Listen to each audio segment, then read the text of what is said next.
When it comes to the library of virtual reality games, it seems that you're pretty limited in what kind of things you can actually do. Most of the games out there are glorified party games or girlfriend simulators, which get old pretty quickly, just like real girlfriends.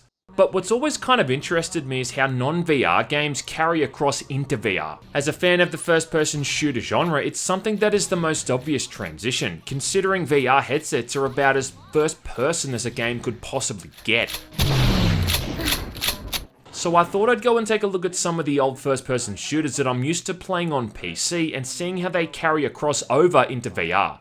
So keep in mind too that these are non-FPS games converted into VR, not a game that's exclusive to being VR only. So I'm not going to be talking about games like Doom VFR or Killing Floor Incursion. I hope that makes sense. I'll also mention that I'm capturing all of this on an Oculus Rift S, so the settings and whatnot that worked well for me might not necessarily work for you as well if you're using another kind of headset.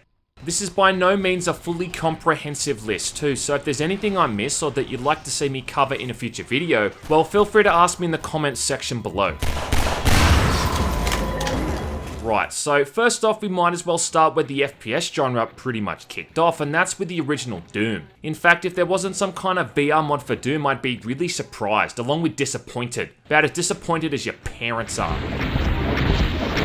This mod runs off GZ Doom, and it's a specific executable you'll need to download to get it working. Along with that, all you need is the WAD files for whichever Doom game you want to run, then it's about as simple as just double clicking the exe and you're good to go.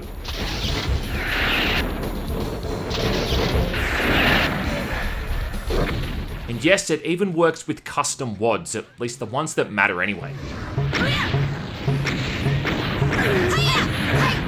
In-game it controls pretty well. There's not too many controls to contend with in Doom, so it doesn't really need all that much buggering around. All you really need to worry about is movement, shooting, changing weapons, and interacting with buttons or doors. As far as I could tell, there was no button on the controllers bound to running, so I had to keep going into options and turning auto run on and off for some of the platforming sections. But otherwise it plays pretty damn good. The shooting is still smooth, and the mod even comes with voxel weapon models to play with. Otherwise you're forced to use these 2D sprites, which looks a little bit odd. There's just something so wild about seeing Doom in VR too, like it's the first time I've ever really been able to see these classic enemies face to face and get an idea of their actual size. Definitely puts a new perspective on the whole thing, no pun intended. Seems you can run Doom on pretty much anything from VR headsets through to calculators, and it still works. So in case you needed any more proof of just how perfect and timeless this game is, well, here it is. The only downside to this is that there's no teleportation, only locomotion controls as far as I could tell. So if you're not used to that, you might start feeling a bit sick. Otherwise, this is a really good adaptation of the base game into VR, with the added benefit of it also working with Heretic as well. Yes, Heretic, Doom's lesser known but still loved dark medieval brother. Heretic's also pretty good too, so there's no real faults, but you do have to play around with the controls here to use the inventory items. Otherwise, it's the same as how Doom plays in VR for the most part, and that's a good thing. After talking about Doom, it'd be a shame to not talk about Quake, and there also happens to be a really good mod for this as well, aptly named Quake VR. Now, this is in a really early stage of development. In fact, there was a new trailer for it released only a couple of weeks ago, but it's already looking really promising.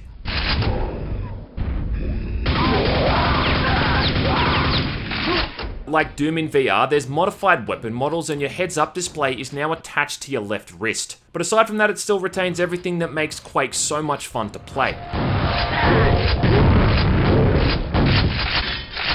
Like Doom before it, Quake's gameplay is still really good, and it's pretty easy to pick this thing right up and just get into killing shit.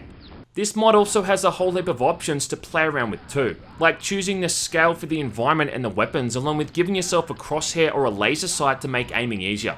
One thing I will say right off the bat though is turn on the body and item interaction settings in the VR menu, the first thing you do.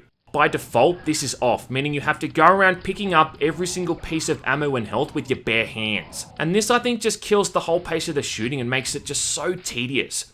Like you'll literally have to go around fisting every ammo and health pickup to grab it. I can't imagine why anyone would actually want to play with this setting on. All up though, this is an awesome mod and it works really well. And just like that massage parlor I went to in Bangkok, it's highly recommended.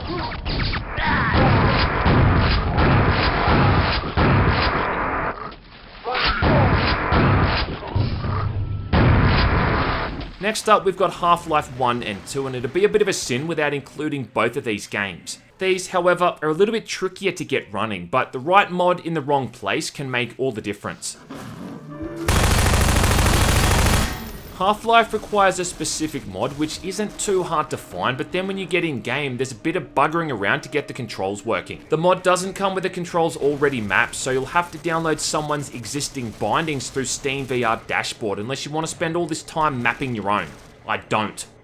Even then though, once I was using someone's controls, I couldn't figure out how I was supposed to reload my weapon, and climbing ladders is done by using both hands and pulling yourself up manually, which I'm not a huge fan of.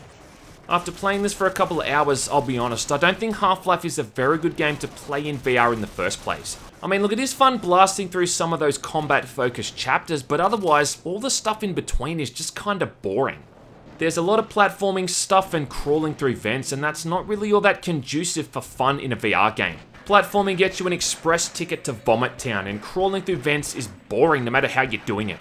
I do think standing in the test chamber and being able to get a sense of the scale of the whole Black Mesa facility is still pretty awesome, but otherwise I just found this a really underwhelming mod. And that's not the fault of the mod itself, it's just how it kinda gels with Half-Life's level design, or doesn't gel. They're waiting for you, Gordon, in the test chamber.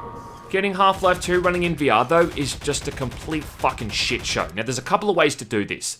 The one that I ended up going with required downloading Gary's mod, then going into the Steam workshop and adding the Half-Life 2 campaign along with the VR mod as a workshop item. Then once you're in Gary's mod, you can load into any Half-Life 2 map and initiate the VR mod, and then you're good to go. Kind of. Now I say kind of because it's not really a proper way to play the game and it's just really disjointed. For starters, the weapon models aren't even fully 3D, so if you turn a gun to its side, you're going to see that it's all hollowed out. There are mods to fix this, but it doesn't fix all of the weapons, only a few of them. Don't even think about trying to play the Highway 17 or Water Hazard chapter either, you'll get so sick from that you'll be projectile vomiting like Linda Blair. And I don't think there's even a button mapped on the controller for giving the Resistance members orders, so you can't even really play through Anti-Citizen 1 either. Aside from that though, it just crashes all the time, and every time it crashed I had to pretty much restart my entire computer to fix it. The few combat sequences I was able to play through and capture were still pretty fun though. Ravenholm I also think would be a pretty awesome chapter to play through in VR when this mod is done and dusted. But unless you want to spend a lot of time fiddling around in the console and playing with the settings to get this thing working properly, I just can't really recommend it at the moment. Playing Half-Life 1 and 2 in VR is something that hasn't quite been fully fleshed out yet, but I think with the recent release of Half-Life Alyx, hopefully we'll see these mods make some real progress. Surgical strike units are targeting railway station. Repeat. Next up, we've got Serious Sam, one of the classic first-person shooters, and a game that gets you very good at being able to move backwards along with holding down the left mouse button for extended periods of time. Serious Sam VR is an official VR port handled by Croteam, and getting this one going is as simple as just having it installed and double clicking. You don't even need to download any mods at all, so in terms of accessibility, this one's right up there. It also looks great and it runs so smoothly that I have to think that someone at Croteam made a deal with the devil to get this to perform so good. Problem is though, this thing can make you sick really quickly. I mean, anyone who's played Serious Sam knows that it's a pretty fast game and you're always having to move around. Well, that's no different in the VR version. Even though there's the option to teleport, it's really not the best way to play the game, and you'll probably get stomped on pretty quick. What is cool is how you can hold weapons in both your left and right hand at the same time. The thing is that this kind of breaks the game because there's no reload animation anymore for the revolvers or the shotguns. You can just spam 2 shotguns at once, for instance, without the need for a pump in between. Or a coach gun as well without that reload animation, making both of these guns just insanely overpowered. Motion sickness and unbalanced weapons aside though, this is a really good VR port if you can stomach it.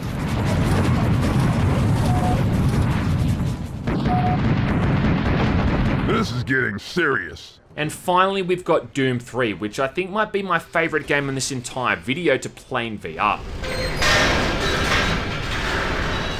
Doom 3 was a game that divided fans of the series. I mean, some people loved its focus on a more action horror experience, then others disliked it for how far it strayed from the formula. Love it or hate it though, there is just something about the core gameplay of Doom 3 that I think works so well with the VR perspective. Anyone who's played Doom 3 knows that a lot of it is about demons ambushing you, combined with that constant horror atmosphere. And that combination just works really well in VR, especially with the dynamic lighting, which makes the environments just really unsettling to explore.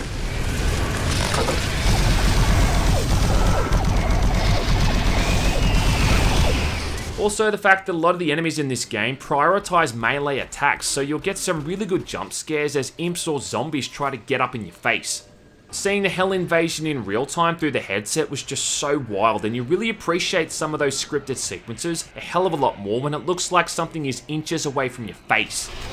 All units, this is Sergeant Kelly. Fall back to Marine HQ and await further orders. Weapons are held in the right hand and have a handy laser sight so you can see where you're aiming at all times. And I really like how all of the weapons handle and feel when firing, especially the chain gun and the plasma rifle.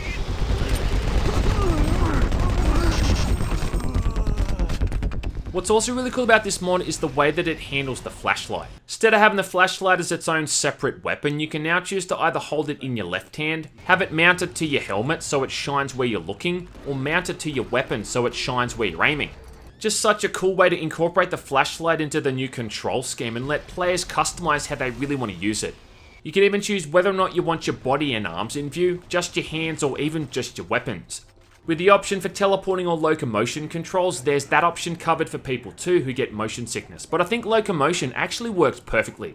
The combat in Doom 3 is at a pretty good pace without being too fast, so you can use locomotion controls here without getting sick, and it just feels so goddamn smooth.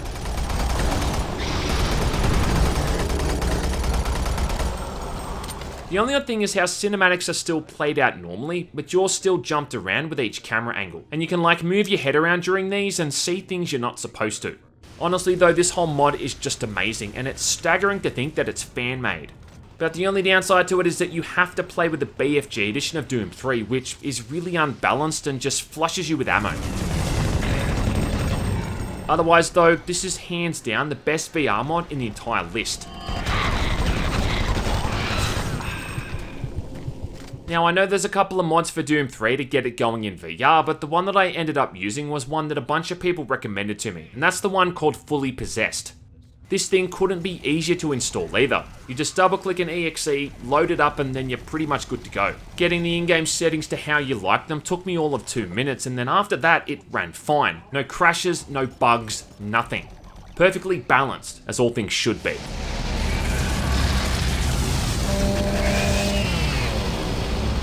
I'm sure there's a whole heap of VR mods out there that I'm probably missing and still could have talked about, but if I'm not aware of it, I can't really talk about it, can I?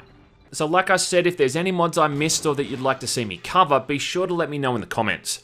I really do still think that VR games are a burgeoning genre, so hopefully we can expect to see more of these mods in the future. I don't think that playing any of these games in VR really justifies the price spent on buying a headset, but when you are in game, shooting all these familiar enemies from a new perspective, well, it sure does soften the blow.